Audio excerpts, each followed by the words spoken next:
Bonjour Donald, bonjour tout le monde. Alors, j'ai préparé un petit discours, mais avant de commencer, je veux absolument vous remercier pour le déferlement de félicitations que je vois dans la colonne des clavardages. Je ne m'attendais pas à ça. Je me dis que ça va faire un peu bizarre d'être membre d'honneur sans applaudissements, mais je pense que votre clavardage, ça vaut 10 fois des applaudissements que j'aurais pu recevoir. Je suis très ému, je dois dire. Alors, merci beaucoup avant de commencer. Alors, voici le discours que j'ai préparé par écrit. C'est très rare que j'écris mes discours d'avance, mais là, c'est un événement particulier. Alors, on y va. Monsieur le Président, Madame la Directrice générale, Mesdames et Messieurs les invités d'honneur et chers collègues et amis. Je fais partie de la toute dernière génération de traducteurs ayant connu le crayon au plomb et la gomme à effacer comme outil de travail. Près de 40 ans plus tard, je suis invité à réfléchir avec des collègues à l'incidence de la traduction automatique et même neuronale sur notre profession. Entre-temps, j'ai vu de vieux collègues dans les années 1980 espérer de tout cœur pouvoir prendre leur retraite avant qu'on leur impose le traitement de texte. J'ai tout vu ça. Je garde de ces années archaïques un souvenir émouvant. Je ne résiste pas à la tentation, du fond de mon sous-sol de confinement en cette année 2020, d'arracher de ma bibliothèque quelques objets qui faisaient notre quotidien à l'époque, à savoir des dictionnaires sur papier. Vous avez ici le Webster's, pas en ligne, avec lequel j'ai fait mes premières armes dans l'approfondissement de la langue de Shakespeare comme futur traducteur, ou encore le fameux Gingé, que reconnaîtront tous ceux de ma génération, premier grand dictionnaire d'informatique datant de l'époque où l'on apprenait des mots bien mystérieux comme logiciel ou mémoire vive. Pour être franc, même si j'apprécie l'avènement d'Internet, grâce à quoi il n'est plus nécessaire de m'absenter 2 heures pour trouver un article de loi à la bibliothèque, j'ai tout de même la nostalgie de l'époque où traduire, c'était passer la journée entouré de livres ouverts. Je me vois encore aborder ma toute première traduction pour mon premier cours de version à l'Université Laval en septembre 1982. C'était un article du Globe and Mail, photocopié, comme il était d'usage à l'époque. Si je me souviens de ce moment, c'est à cause de l'excitation que j'éprouvais alors et qui ne s'est jamais éteinte par la suite. J'allais m'attaquer à un texte pour mettre en français ce qui existait en anglais. Déjà, j'étais fasciné par le mystère de la traduction. Comment se fait-il qu'il soit si difficile de prendre un texte qui est clair et net dans une langue étrangère pour exprimer les mêmes idées de façon tout aussi claire et nette dans ma propre langue? Les voies qui mènent à notre profession sont multiples. Très souvent, c'est l'appel de l'exotisme qui pousse les gens vers cette activité. Pour ma part, je me suis certes intéressé aux langues étrangères très tôt dans ma vie, mais le moteur premier de mon attrait pour la traduction, ce fut ma passion pour la langue tout court. Les mots, les lettres même, m'ont toujours fasciné. Je me revois à l'âge de 4 ou 5 ans, harcelant ma mère pour qu'elle m'apprenne à lire, alors que celle-ci préférait que j'attende d'entrer à l'école. Mon acharnement a eu raison de ses préventions. Dès ce moment, je me suis mis à lire tout ce qui bougeait. Après les romans jeunesse, j'ai découvert Balzac à 14 ans, Molière l'année suivante. Pour l'écriture, même précocité. En première année du primaire, lorsque l'institutrice nous a demandé ce que nous voulions faire dans la vie, au milieu des petits garçons qui voulaient tous être pompiers et joueurs de hockey, j'ai laissé tomber un mot que la plupart n'avaient encore jamais entendu. Écrivain. Pas traducteur encore, désolé. La passion de la langue, donc, d'abord et avant tout, et en l'occurrence de la langue française. Adolescent, j'ai appris des mots. Je me suis frotté à la versification. J'ai exploré l'étymologie. J'ai dévoré des livres sur le style. Je me suis extasié devant l'évolution de la langue depuis Michel de Montaigne jusqu'à Michel Tremblay. Et aussi devant les disparités entre ma première langue maternelle, le québécois, et celle qui me venait d'outre-mer. J'ai ici une pensée particulière pour la revue hebdomadaire Pif Gadget, qui a tant fait pour élargir mon vocabulaire, donc mon esprit et ma capacité de penser le monde. Mais il faudrait aussi citer Tintin et tant d'autres. C'est ainsi qu'indéfectiblement, de Lucky Luke au misanthrope, je me suis attaché à découvrir cette langue qui réunit tant d'univers depuis plus de 5 siècles, tout en me l'appropriant en tant que Québécois entré dans le monde intellectuel durant le dernier quart du 20e siècle. La langue évolue, mais le discours sur la langue aussi. Et ce n'est pas sans une certaine tristesse que j'ai vu survenir au fil de ma carrière un certain discours réducteur sur la langue. Un discours qui veut faire de la langue non pas un outil de dépassement, mais un plus bas dénominateur commun. Les origines de ce discours sont faciles à cerner sur au moins deux plans. Sur le plan psychologique, il trouve ses racines dans l'humiliation que trop d'enfants ont connue dans l'apprentissage et la pratique du français. Ces enfants devenus grands lancent leur cri du cœur à toute la communauté, plus jamais. Sur le plan socio-historique, notre civilisation marche depuis longtemps vers la désélitisation, si vous me permettez ce néologisme. Vous me direz peut-être qu'il serait plus simple de parler de démocratisation, mais ce terme est piégé, car il peut être interprété dans deux sens inverses. Dans le domaine de la langue, la démocratisation pourrait consister à alphabétiser toute la population pour que la maîtrise de l'écrit ne soit pas l'apanage d'une élite qui en abuse. C'est le grand idéal hugolien du 19e siècle qui a débouché sur l'instruction obligatoire, règle acquise depuis longtemps dans les pays occidentaux. Mais la notion de démocratisation peut aussi signifier qu'au lieu d'élever tout le monde pour donner à tous un accès au meilleur, il s'agisse de rabaisser les sommets pour mettre ceux-ci à la portée d'une population qu'on juge incapable d'apprendre. C'est ainsi qu'au lieu d'investir dans l'alphabétisation de ceux qui savent moins, par exemple, on investit énormément d'argent, de temps et d'énergie pour inciter ceux qui savent plus à sabrer leur lexique et à réduire la longueur de leurs phrases selon une règle mathématique.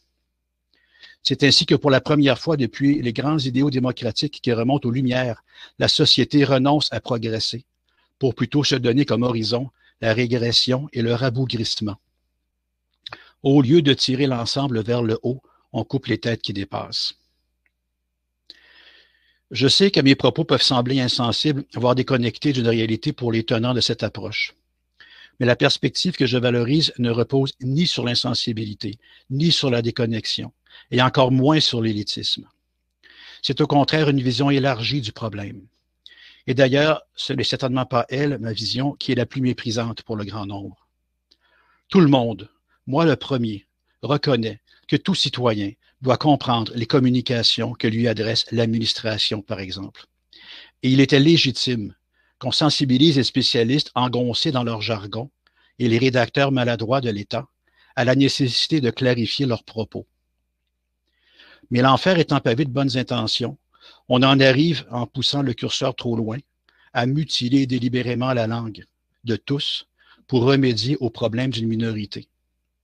Peut-être parce que, collectivement, nous trouvons que c'est plus simple de procéder ainsi que de se demander pourquoi le tiers de la population est analphabète, fonctionnel, dans une société où l'instruction est gratuite et obligatoire.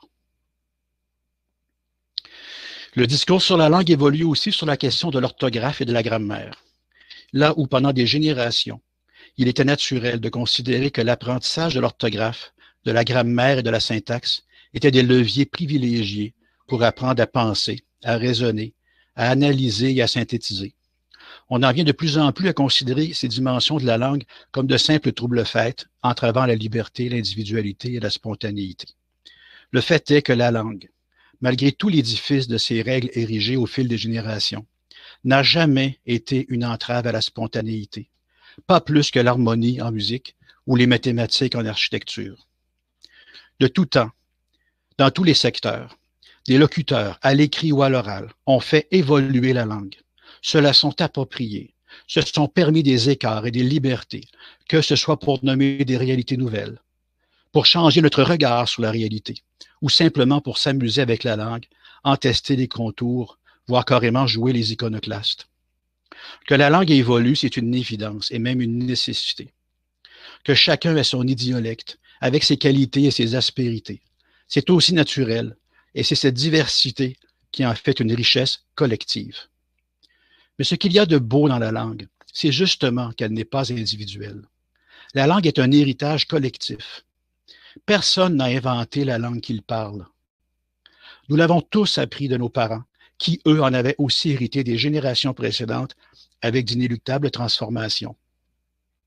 Et le français a cette particularité d'avoir été aimé, porté au nu, travaillé, étudié, décortiqué, perfectionné, ciselé, développées par des esprits qui nous dépassent et qui nous l'ont ensuite transmise.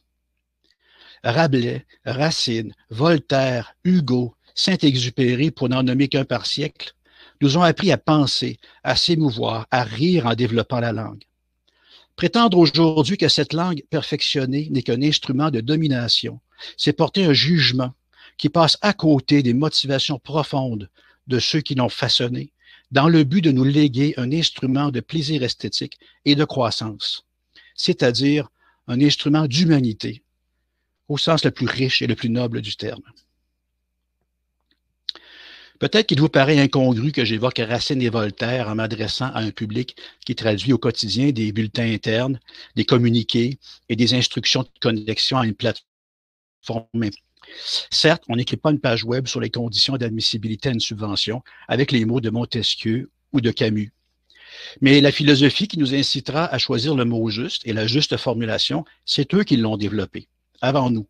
Et c'est sur ces précédents et ces outils que nous pouvons nous appuyer pour rendre clairement le message que nous avons pour mission de faire passer. Je le répète, il ne s'agit pas de figer la langue dans un immobilisme mortifère. Il ne s'agit pas non plus de renoncer à l'idéal de clarté qui sous-tend tout le mouvement du plain language. En fait, je le dis régulièrement dans mes formations, tout en mettant en garde mes confrères et consoeurs contre l'appauvrissement de la langue dont nous ne devons pas nous faire complices. Je dois ajouter que lorsque je révise les traductions, au quotidien, les trois quarts de mes interventions consistent à simplifier et à clarifier le texte. Cela est loin d'être en contradiction avec la riche tradition que je viens d'évoquer. Déjà en 1784, Antoine de Rivarol déclarait « Ce qui n'est pas clair n'est pas français ». On peut sourire, voire être choqué aujourd'hui devant les sous-entendus de cette phrase. Et loin de moi l'idée qu'il soit impossible d'être clair en anglais, en latin ou en finnois, mais enfin, on voit bien ici que la clarté a toujours été un des grands idéaux des géants qui ont façonné notre langue.